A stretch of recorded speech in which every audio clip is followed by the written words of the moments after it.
If it is personally my child and they came to me and they said I was raped and I am pregnant, I still believe that that is a child, a authentic human being at the time of conception. Laws are meant to protect the weak. In a society, who's the weakest? Who's the weakest in the society? A child. The founding of our nation was based upon the Declaration of Independence, written in Congress by our founding fathers on July 4th, 1776. In this document, the ideals of freedom from tyrannical leaders and the decisions they make are protected.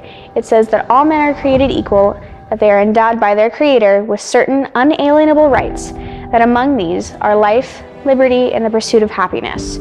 So, why are these rights being infringed upon today, especially when it comes to the topic of abortion?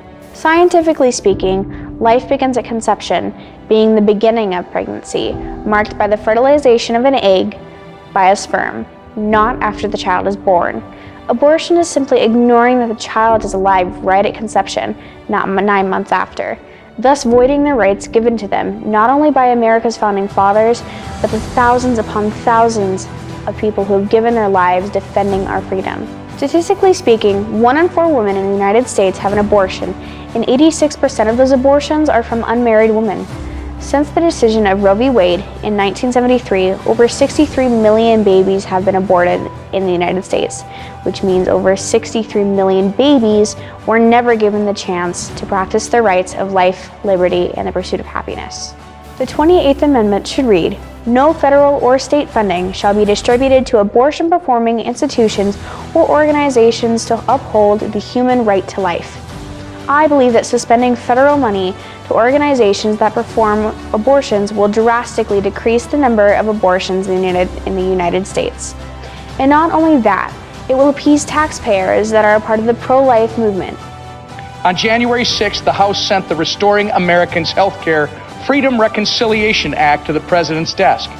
This bill would have made Planned Parenthood, the largest abortion provider in the United States, ineligible for much of the federal funding it receives, instead reallocating those funds to provide for other women's health centers.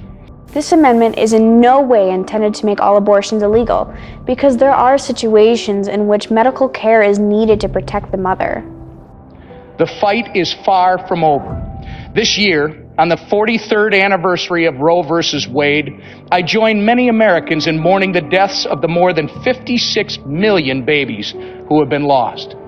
The bill passed by Congress is proof the American public is determined now more than ever to maintain the standard and principle that every life is precious and must be protected. And I do believe that you can give that child up for adoption if you do not want to raise that child, but it's still a child. This will not be the first time this has been brought forth. The Hyde Amendment, introduced by Illinois Republican Congressman Henry J. Hyde. This amendment was passed on September 30th, 1976, 4 years after Roe v. Wade. The Hyde Amendment had been reenacted every year since 1976, with varying exceptions, such as the 1978 amendment that had presented new exceptions for rape survivors and incest cases. Later in 1980, there was a 5-4 vote in the Harris v. McRae that the majority found that the Hyde Amendment did not violate the Establishment Clause under the First Amendment, making the decision to have one single exception, being that this amendment would be in cases where the woman's life is endangered. This was only upheld from 1981 to 1993. This all eventually led to federal funds to being banned in federal worker health plans, women in federal prisons, women in the military, Peace Corps volunteers, and international family planning programs that use non-U.S. funds to perform or advocate for abortion. In order to get this ratified, I would start by contacting my local and state representatives with my proposal. From there, it would have to go through a process in which 2/3 of Congress must approve before being sent out to the states.